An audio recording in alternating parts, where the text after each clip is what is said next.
नमस्कार।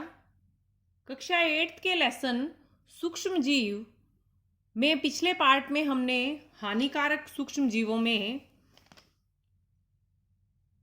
प्रोटोजोआ जनित और वायरस जनित कुछ रोगों के बारे में जाना। अब हम इसमें और आगे बढ़ते हैं। क्षय, हैजा और टाइफाइड जीवाणु द्वारा होने वाले रोग हैं। खसरा, चिकनपॉक्स, पोलियो और पीलिया वायरस जनित रोग हैं, यानी ये वायरस के कारण होते हैं। सूक्ष्मजीव मनुष्यों के साथ साथ अन्य जंतुओं और पौधों में भी रोग फैलाने का कार्य करते हैं। एंथ्रेक्स रोग मनुष्य और मवेशियों में होने वाला एक भयानक रोग है जो जीवाणु जनित होता है। खुरपका और मुंहपका गायों में होने वाला वायरस जनित रोग है। इसी तरह पौधों में गेहूं में होने वाला गेहूं की रस्ट कवक से होने वाला रोग है। भिंडी की पीत वायरस जनित रोग है और नींबू कैंकर जीवाणु जनित रोग है।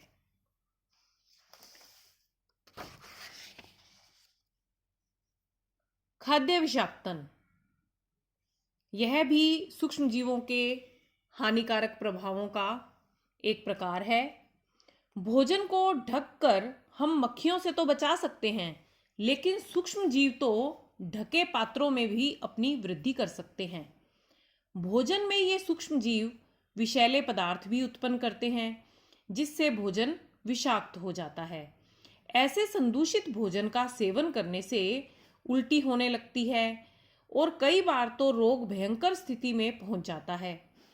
अधिक सर्दी के मौसम में सूक्ष्म जीवों की वृद्धि अधिक नहीं होती, लेकिन गर्मी और बारिश का मौसम इनकी वृद्धि के अनुकूल होता है। अतः ऐसे मौसम में बासी भोजन के सेवन से बचना चाहिए। सूक्ष्म जीवों को अनुकूल ताप और नमी मिलने पर ये भोजन पर आक्रमण कर भोजन को संदूषित कर देते हैं। संदूषित भोजन का रंग, रूप, गंध व स्वाद सब बदल जाता है। अध्याय के आरंभ में सूक्ष्मजीव पार्ट 1 में हमने ब्रेड पर फफूंद लगने की जानकारी प्राप्त की थी। उसी प्रकार टोकरी में बहुत दिनों तक रखे फल भी सड़ जाते हैं। खाद्य पदार्थों को इन सूक्ष्म जीवों से बचा कर रखना खाद्य परिरक्षण कहलाता है। हमारी दादी, नानी और माँ कितने वैज्ञानिक ढंग से अचार का निर्माण करती हैं, जिसे हम वर्षों भर खाते हैं। यह खाद्य परिरक्षण का ही एक रूप है।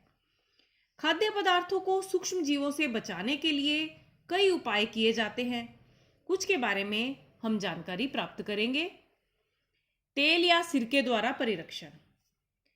हमारे घरों में अचार को संदूषण से बचाने के लिए सामान्यतः तेल या सिरके का उपयोग किया जाता है। नमक द्वारा परिरक्षण। मांस व मछली के परिरक्षण के लिए काफी लंबे अरसे से नमक का उपयोग किया जा रहा है। मांस व मछली को जब नमक से ढक दिया जाता है तो उनमें जीवाणुओं की वृद्धि नहीं हो पाती। नमक का उपयोग आम, आंवला और इमली के परिरक्षण में भी किया जाता है। इसी तरह चीनी के द्वारा भी परिरक्षण किया जाता है। जैसे जैम, जेली, शरबत आदि में चीनी परिरक्षक के रूप में काम आती है।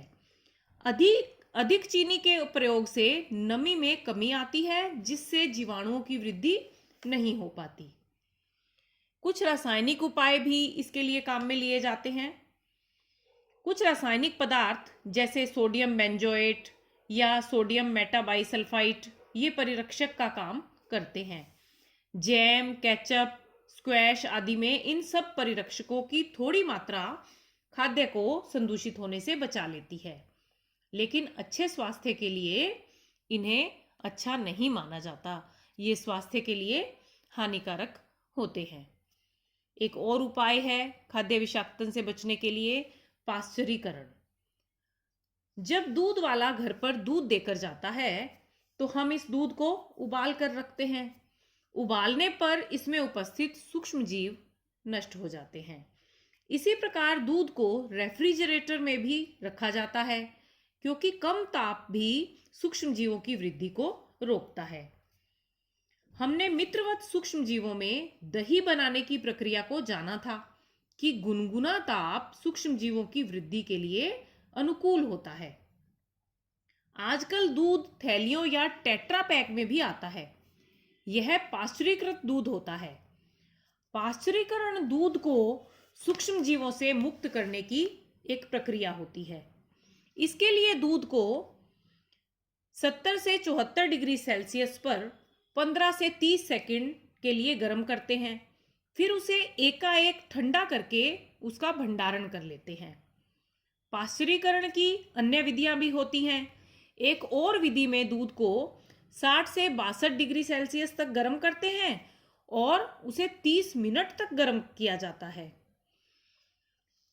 पाश्चुरीकरण क्रिया डेयरी उद्योग के लिए बहुत महत्वपूर्ण है। डेयरी उद्योग पाश्चुरीकरण प्रक्रिया पर ही टिका है।